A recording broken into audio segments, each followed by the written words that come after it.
Hello, and welcome to another episode of Inside the Boardroom.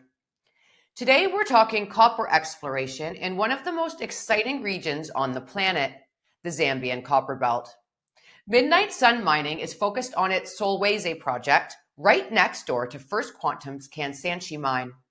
They've just kicked off a new exploration campaign targeting three key areas: Dumbwa, Kaziba, and Me Too. Joining me today to break it all down is Adrian O'Brien, Vice President of Business Development and Communications at Midnight Sun Mining. Adrian, it's great to have you here. Excellent. Thanks, Mel. Pleasure to be here as always. So let's start with sort of the big picture. Your 2025 exploration program is now underway. What's the game plan with this phase of work, and what are you hoping to uncover? So I think when you look at the exploration plan as a whole, there's a very succinct trajectory that we've set. And the goal is really simple. If you look at the three main targets that we're approaching, which is Dumbwa is arguably the top exploration target in Zambia today. Me Too, which is one of our three targets. It has a large oxide blanket and then a sulfide target that we're going to chase. And then Kaziba. And Kaziba has been the subject of a lot of attention this year. It's the area that we're focused mainly on working with First Quantum to start with on oxides. We drilled some incredible drill intercepts earlier this year. And so that area is obviously a main focus for us. But the results of our last program there uncovered more oxide targets. So we're hitting those and a new sulfide target we unlocked. And so the approach that we're taking is to hit all three targets all at the same time and start to move each of those past that initial discovery phase and starting to build critical mass on all three at the same time. Okay, so let's just shift a bit and talk specifically about Dumbwa. That's one of your high priority targets this year. Yeah, absolutely. It's our flagship, if you will. Yeah. So what is it about Dumbwa that has you excited, and how is the current work setting the stage for drilling? I mean, what doesn't get us excited about Dumbwa? It's as good as it gets. This is a target, when you look at exploration targets in Zambia, first of all, there's two criteria you look for. So if you're in the Zambian Copper Belt and you're looking for a big target, now keep in mind, deposits in the Zambian Copper Belt are typically 1 billion tons. It's probably the only place in the world that breeds billion-ton deposits. And so when you're looking at these targets, you're looking for the initial things that tell you there's a big system there. In the case of Dumbwa, we have a 20-kilometer long soil anomaly. That's unheard of unto itself, but it peaks at 0.73% copper. Now, the average grade of the mines in the district is 0.56. So if you're getting 20 kilometers at 0.73 in soil at surface, what's underneath? So that's the first thing. That's the first criteria. The second one is associated with the biggest deposits in the region is something we call a biological anomaly or a copper clearing. And what that is when you have one of these large sediment-hosted copper systems, you have high-grade copper at depth, it leaches into the soil, and it creates a toxic environment for vegetation. And so when you see that, you end up with an area where there's like a scar or a barren area that runs for, in our case, 20 kilometers by 2 kilometers wide, this area that nothing can grow from this soil toxicity that's kicking off from high-grade copper. And so, when you're looking for those criteria, we've already got them. They had that at Kamoa-Kakula, which is a 1.4 billion tons at 3%. They had it at Lumwana, which is now 1.62 billion at 0.52, and we have it at Dumbwa. So it's one of the three areas in the district that we see it. And then, of course, we've already drilled. We've got drill intercepts there that are really great, sulfide intercepts that are high grade. So we know the mineralization's there. I mean, we're excited about it on all levels. All the work we've done indicates something very big going on. It does sound exciting. And from what I understand, Dumbwa shares some similarities with Lumwana, one of the biggest copper stories in the region. Can you talk a bit about those similarities and what kind of potential you think Dumbwa could have? For sure. It's a really key part of the story, actually, for two reasons. Number one, our chief operating officer is a guy named Kevin Bonnell. I often tell this story in presentations, but Kevin was the geologist that led the team that unlocked Lumwana for Barrick. So going back 20 years, Barrick purchased Lumwana from Equinox for around $7.5 billion. Huge price tag, massive asset, but it was tier 2. It was not a tier 1 asset. It didn't work when they initially acquired it. And so over the course of time, Barrick did probably 15 years of work, still did not manage to unlock this asset. And 4 years ago, they flew Kevin Bonnell in. He built a team and he attacked Lumwana And in 24 months, he gave them 1.62 billion tons of ore. That's 62 years of mine life. It's an absolutely incredible asset. But the key is Kevin's now working with us to attack Dumbwa because they're the same. Geologically, they're identical. There's only 3 deposits in the belt. Okay, 85% of the copper in the copper belt is hosted in a portion of the deposit that surrounds these big basement domes.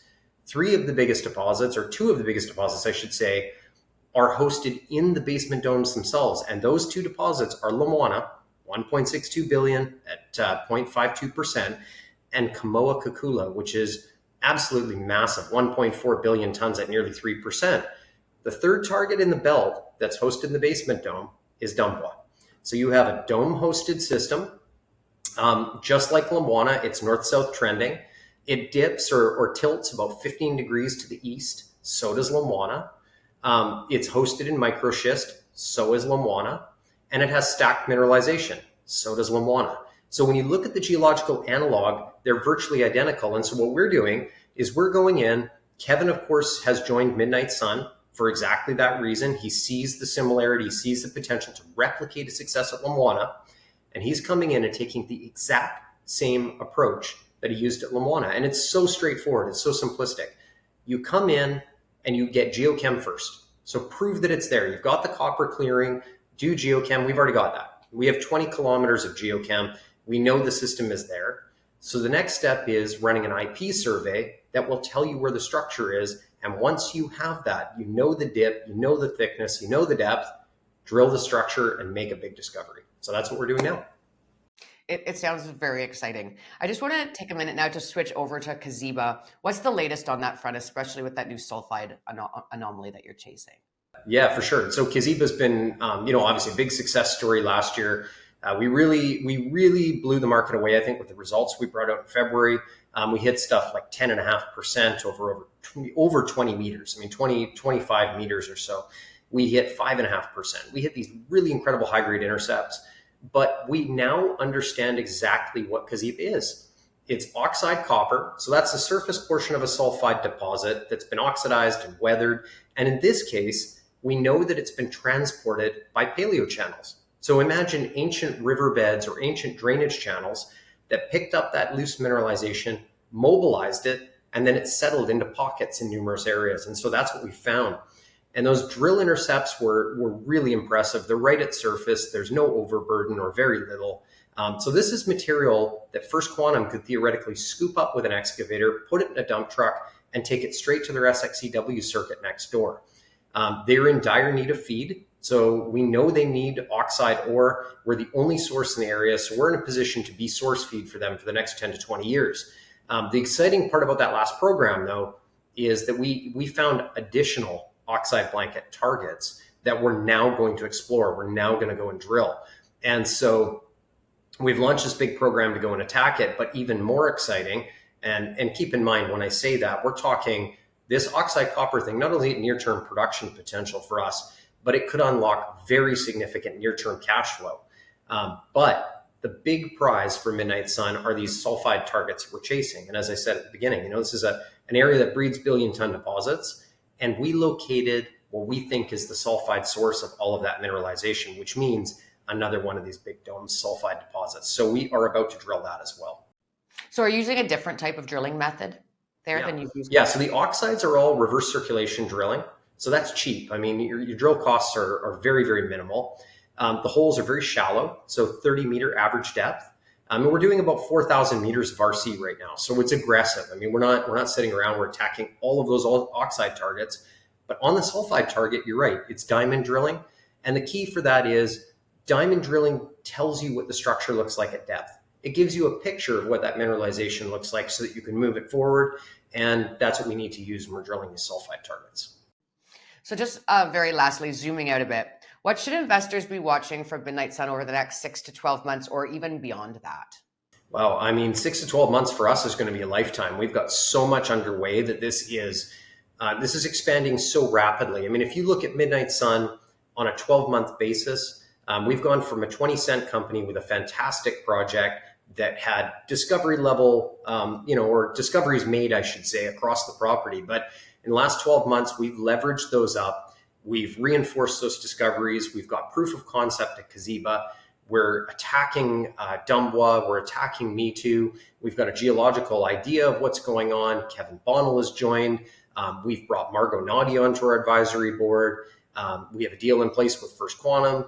We've completely transformed Midnight Sun. So we're up 850% on the year. We hit a peak valuation now of 151 million.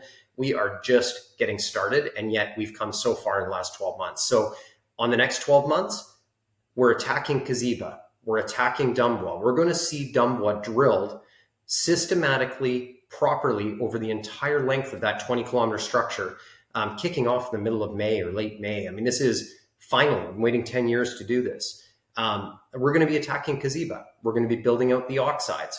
We're going to be working with First Quantum on that. We're going to be working towards a formal mining agreement with First Quantum. We're going to be developing Me Too. That's 3 different fronts that we're attacking, each of which is a company maker unto itself. So in terms of where we're going to be over the next 12 months, hopefully leaps and bounds beyond where we've gotten to already. And it's been a hell of a year for us. So this is going to be a very big year for us. Well, there's definitely a lot for investors to keep an eye on. We're going to be looking so forward to seeing how it all plays out. Adrian, thank you so much for taking the time to talk to us. Excellent, Mel. Thank you. Appreciate being here.